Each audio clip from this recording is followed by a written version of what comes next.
안녕하세요. 저는 작가 유영균이고요. 오늘 첫 번째 강의 웹툰 작가 입문 과정에 대해서 여러분들에게 다양한 툴과 프로그램의 어떠한 사용 관련돼서 좀 설명을 해드리고자 이렇게 수업을 준비했고요. 앞서가는 디지털 드로잉, 프로그램 사용 및 웹툰 작가 입문 과정 본격적으로 시작하도록 하겠습니다. 웹툰 작가가 클립 스튜디오를 사용해야 하는 9가지 이유에 대해서 여러분들에게 설명을 좀 해드릴게요. 우리가 왜 이 프로그램을 사용하는지에 대해서 이유를 알고 시작하는 것과 모르고 시작하는 것은 차이가 있기 때문에 여러분들에게 9가지 이야기를 설명을 해드리고 진행을 하도록 하겠습니다.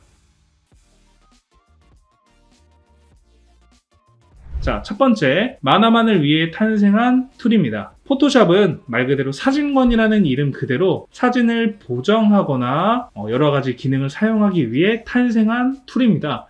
포토샵이 버전 업그레이드가 되면서 다양한 드로잉 기능이 추가가 됐지만 여전히 그 기반은 남아있어요. 그렇다 보니까 일러스트를 그릴 때도 포토샵의 그 사진 관련된 보정 프로그램을 사용하면은 퀄리티가 더 좋아지기 때문에 아직까지는 클립 스튜디오랑 포토샵이 일러스트로 봤을 때는 포토샵이 조금 더 낫지만 그와 다르게 반면 클립 스튜디오는 전신이 코믹 스튜디오라는 제목에서 암시하는 것처럼 처음부터 만화를 위해 탄생한 툴입니다. 다양한 툴이 포함이 되어 있고 만화의 컷 그리고 식작 편집 등 다양한 것들을 사용할 수 있어서 클립 스튜디오는 만화를 만들기 시작하는 것과 끝을 이 프로그램으로 다 끝낼 수 있는 그런 프로그램입니다. 두 번째, 저렴한 가격입니다. 구매 시 100만 원이 훌쩍 넘어가는 포토샵과 여러 가지 페인터 관련된 프로그램들과 달리 클립 스튜디오는 가격으로만 따지면은 20만 원 안으로도 구입을 할 수 있고요. 월 정액 포토샵에 비해 굉장히 저렴한 가격으로 원하는 만큼 여러분들이 사용할 수 있다는 장점이 있습니다. 세 번째, 만화에 특화된 벡터 펜선입니다. 클립 스튜디오만의 툴 벡터 펜선은 깔끔하게 그리고 편하게 선을 완성할 수 있습니다. 삐져나온 선을 빠르게 지워버릴 수 있고 확대 시 출판 그리고 웹에서 깨지지 않는 아주 강력한 도구여서 저도 주로 이 벡터 펜선을 많이 사용하고 있습니다. 네 번째, 강력한 일러스트용 브러쉬 앤 패턴 브러쉬입니다. 클립 스튜디오는 유화나 수채화 스타일의 강력한 디지털 컬러링 툴을 포함하고 있어 전통적인 출판 만화뿐만 아니라 여러 가지 컬러풀한 웹툰 작업 방식부터 여러 가지 사용이 가능하다는 그런 장점이 있습니다. 다섯 번째, 3D 캐릭터 연동입니다. 다양한 3D 캐릭터 배경을 포함하고 있어서 여러분들이 그림을 그릴 때 굉장히 많은 도움을 얻을 수 있습니다. 여섯 번째, 이미지를 선화로 만들어주는 LT 기능입니다. 이미지를 선화로 만들어주는 아주 강력한 기능인데요. 이미지는 말 그대로 우리가 알고 있는 사진을 선화, 말 그대로 선으로 그려준다는 아주 강력한 그런 기능인데요. 복잡한 이미지 같은 경우에는 조금 지저분하게 될 수 있다는 단점은 있는데 아주 간단한 인물 사진이나 아주 간단한 배경 사진 같은 경우에는 선화로 아주 깔끔하게 만들어주는 그런 강력한 기능이기 때문에 작가분들이 이런 기능도 많이 사용하고 있습니다. 일곱 번째, 클립 스튜디오 내의 라이브러리 관리 기능입니다. 여러 가지 라이브러리를 관리 기능하여 내가 현재 지금 저장 공간이 넉넉치 않거나 저장하는 데 있어서 좀 불편함을 느끼시는 분들은 클립 스튜디오 내 자체 라이브러리에서 저장이 가능하기 때문에 여러분들이 좀 더 편리하게 프로그램을 사용할 수 있습니다. 레퍼런스 레이어와 밑그림 레이어입니다. 밑선, 러프선을 남기거나 하는 일이 없으며 어느 상황에서도 아주 깔끔한 원고 결과물을 만들 수 있습니다. 아홉 번째, 원고 관리 및 다양한 도구들입니다. 페이지와 대사 관리 기능을 자체적으로 포함하고 있습니다. 여러 가지 장으로 그려야 하는 출판 만화나 웹툰 작업을 하기에 편리하며 기능을 통해 미리 대사와 러프컷을 짜고 디테일 작업까지 가져가는 등 아주 다양하게 응용하여 사용할 수 있습니다. 자, 클립 스튜디오의 기본 화면을 알아보기 전에 프로와 EX 버전의 차이에 대해서 먼저 설명을 하고 넘어가도록 하겠습니다. 자, 클립 스튜디오의 프로와 EX의 차이입니다. 라인업의 비교표를 제가 준비를 했는데요. 현재 보고 계신 이런 비교표는 클립 스튜디오 내에 공식 사이트에 있는 그런 자료고요. 단일 페이지 일러스트나 만화 그리기 보시면은 프로와 오른쪽에 EX 버전 체크가 되어 있죠. 초록색으로 동그라미. 자, 그리고 밑에 여러 페이지를 하나의 파일로 관리. 자, 이거는 페이지 관리인데 웹툰을 사용하시면서 페이지 관리를 통해 한 번에 추출을 하거나 그리고 여러 가지 작품을 기준으로 관리할 수 있는 이런 기능인데 프로는 체크가 안 돼 있죠. EX는 되어 있고 이런 것처럼 프로와 EX의 차이가 있습니다. 자, 밑에 벡터 형식으로 그리기. 확대 축소하더라도 선의 아름다움이 유지되는 벡터 형식으로 그릴 수 있습니다. 프로 체크되어 있고 EX도 체크되어 있습니다. 도구를 사용자 지정. 이런 것도 프로와 EX 사용 가능하고요. 움직이는 일러스트와 애니메이션 기능, 프로와 EX 둘 다 체크되어 있습니다. 자, 아까 말씀드린 LT 기능, 말 그대로 사진을 선화로 만들어주는 그런 기능인데 프로는 현재 체크가 안 되어 있죠. EX에만 포함이 되어 있는 기능입니다. 자, 밑에 여러 페이지가 있는 작품의 인쇄 및 내보내기. 여러 파일을 하나로 일괄하여 인쇄하고 지정된 형식으로 내보낼 수 있는데 이런 거는 프로는 체크가 안 되어 있고 EX는 체크가 되어 있습니다. 자, 포함된 톤 및 소재 수. 이거는 소재 관리 기능인데 이거는 프로도 EX도 두 개 다 사용할 수 있습니다. 이렇게 프로와 EX의 차이가 있고요. 당연히 프로와 EX의 가격도 다릅니다. 내가 만약에 클립 스튜디오를 처음 사용하거나 입문을 하시는 분 같은 경우에는 먼저 프로를 구매하시거나 사용하셔서 써보신 다음에 이 프로그램이 나한테 맞는지 아닌지 확인을 해보시고 나한테 잘 맞는다 하시면은 EX 버전을 구매하시는 것도 제가 추천을 해드릴게요. 여러분들이 단순히 이거를 그냥 경험하고 끝내는 것이 아닌 작가를 지망하시는 분들이기 때문에 저는 개인적으로 프로보다는 EX를 추천해드립니다. 자, 픽셀과 DPI는 무엇일까요? 많은 학생분들이 픽셀과 DPI는 무엇일까요? 라는 제가 질문을 많이 하면은 많은 분들이 모르고 그냥 넘어가세요. 우리가 사용하는 클립 스튜디오 내에서 캠퍼스 사이즈를 픽셀 단위로 지정을 하기 때문에 그리고 DPI도 이렇게 지정을 해야 되기 때문에 우리가 픽셀은 뭐고 DPI가 뭔지 알고 넘어가야 되기 때문에 제가 이렇게 수업을 준비를 했고요. 좌측에 DPI, 10 DPI라고 되어 있죠. 1인치 10개의 도트. 도트 많이 들어보셨을 거예요. 그렇죠? 자, DPI 해상도. DPI는 해상도입니다. 이렇게 안에 도트가 들어가 있다는 거를 첫 번째로 알고 진행을 하도록 할게요. 자, DPI는 1인치당 몇 점이 몇 개가 들어갔는지 나타내는 인쇄물의 도트 밀도의 단위입니다. 내가 DPI도 따로 설정을 하게 되는데 하나의 픽셀 안에 10개의 DPI를 설정했다 하면은 1픽셀 안에 10개의 도트가 들어간다. 자, 그러면은 1픽셀에 300 DPI라고 쳤을 때는 하나의 픽셀, 하나의 현재 보고 계신 네모난 칸 안에 300개의 점이 찍힌다는 그런 얘기죠. 자, DPI가 높으면 높을수록 장점과 단점이 있습니다. 해상도 그리고 이런 그림의 색감이 깨지지 않다는 그런 장점이 있고요. 단점은 용량이 늘리면 늘릴수록 굉장히 커진다는 단점이 있습니다. 현재 보고 계신 화면은 72 DPI, 200 DPI, 300 DPI 이렇게 준비를 했는데요. 자, DPI 72는 굉장히 흐릿흐릿하죠. 300 DPI는 굉장히 선명하죠. 자, 이런 차이가 있기 때문에 이렇게 DPI가 높으면 높을수록 좋지만 단점으로는 용량이 굉장히 커진다는 그런 단점이 있다는 거 알고 넘어가 주시면 좋을 것 같아요. 보통 웹툰을 설정을 할 때는 보통 되게 많은 작가님들 분들이 한 300 DPI를 놓고 많이 작업을 하세요. 저도 300 DPI를 많이 사용하고요. 자, 현재 보고 계신 화면은 클립 스튜디오의 캠퍼스 페인트 안에 있는 그런 화면이고요. 빨간색은 팔레트 독이라고 부릅니다. 초록색은 메뉴바, 파란색은 커맨드바, 자주색은 캠퍼스 설정 확인, 흰색은 캠퍼스입니다.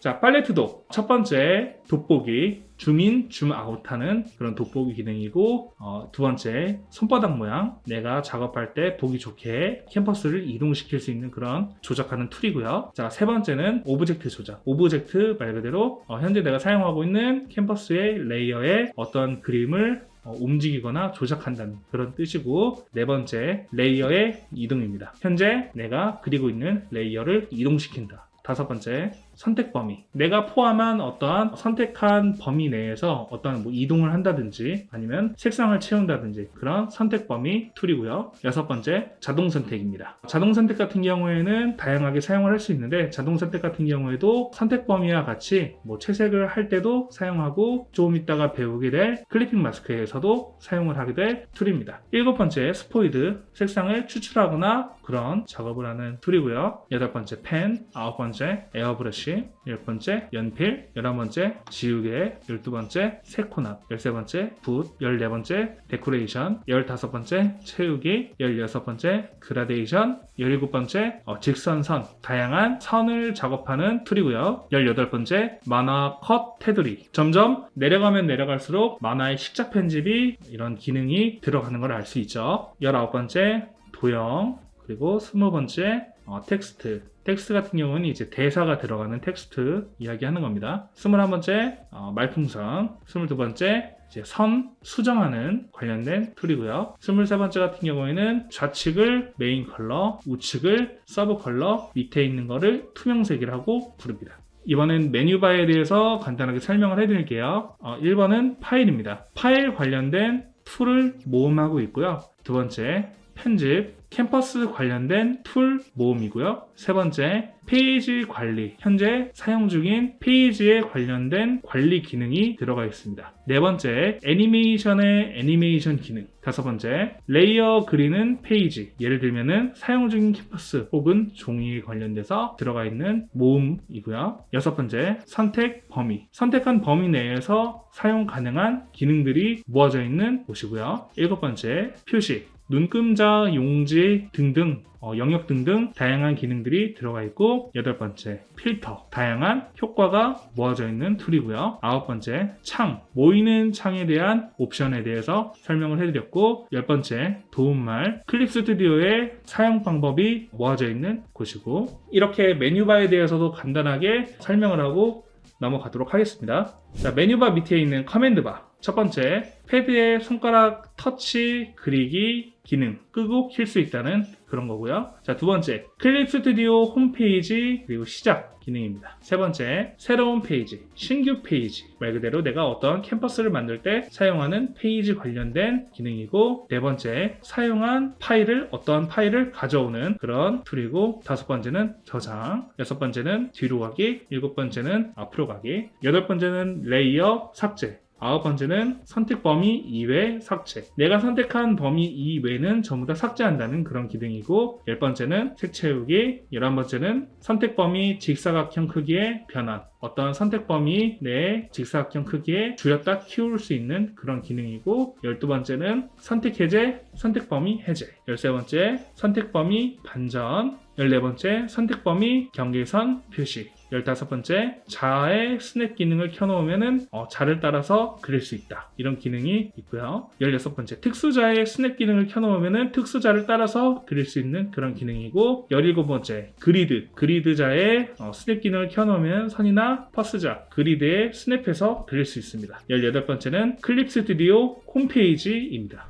레이어에 대해서 간단하게 좀 설명을 해드릴게요. 본격적인 설명에 앞서서 레이어라는 용어의 개념부터 간단하게 좀 여러분들이 알고 넘어갔으면 해서 이렇게 준비를 했고요. 레이어의 영문 표기, 즉 레이어를 해석하면은 층이라는 뜻을 가지고 있습니다. 즉 하나의 레이어는 한 개의 층이고요. 이 층들을 여러 가지 겹쳐서 건물처럼 하나의 이미지가 완성되는 거죠. 건물처럼이라는 언어를 사용했는데, 말 그대로 건물을 지을 때 땅을 평평하게 고르고 그 위에 철근을 올리고 건물을 지으면서 올라가는, 그리고 나중에는 실내 디자인을 하는 것처럼 이렇게 내가 그림을 그릴 때도 굉장히 체계적으로 준비를 해서 그림을 그려야 됩니다. 그렇기 때문에 레이어의 배치가 아주 중요합니다. 현재 보고 계신 화면 같은 경우에는 레이어에 쌓아져 있는 단계에 대해서 조금 설명을 해드릴게요. 현재 보고 계신 화면 같은 경우에는 포토샵에 들어가 있는 레이어의 단계입니다. 그렇기 때문에 절대 클립 스튜디오는 아니고 포토샵 관련된 거기 때문에 클립 스튜디오랑 다른데요? 라고 여러분들이 보셨을 때 판단하실 수 있기 때문에 이렇게 설명을 하고 넘어가도록 하겠습니다. 자, 맨 밑에 1번, 2번, 3번, 4번이 되어 있죠. 자, 현재 내가 보고 있는 화면이 어떤 색깔이 여러분들에게 보일까요? 당연히 맨 위에 있는 4번이 되겠죠. 만약에 4번을 지우면은 몇 번이 보일까요? 3번이 보입니다. 자, 이런 것처럼 맨 위에 있는 4번부터 3번, 2번, 1번 이렇게 나열이 되어 있는데 내가 가장 먼저 볼 수 있는 화면은 4번입니다.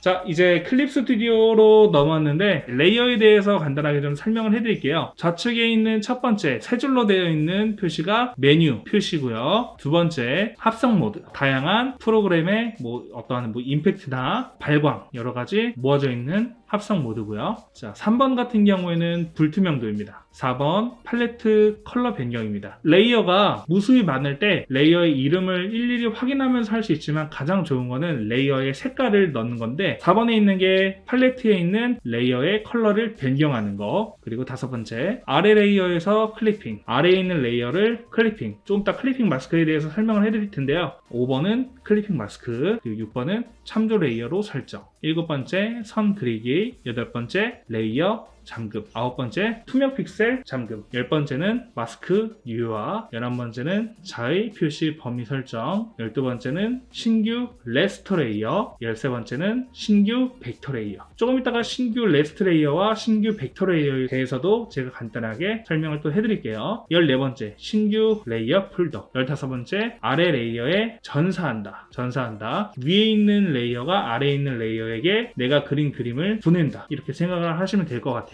자, 16번째 아래 레이어와 결합, 아래에 있는 레이어와 합쳐지는 그런 결합. 17번째 레이어의 마스크, 18번째 레이어 삭제, 19번째 레이어 표시, 그리고 비표시. 딱 봐도 19번째 눈 표시가 되어 있죠. 눈 모양. 이렇게 레이어를 표시하고 비표시. 20번째 레이어에 그리기 가능 불가능. 펜 모양이 되어 있죠. 펜 모양이 꺼져 있으면은 그리기가 불가능해지겠죠. 자, 21번째 레이어입니다.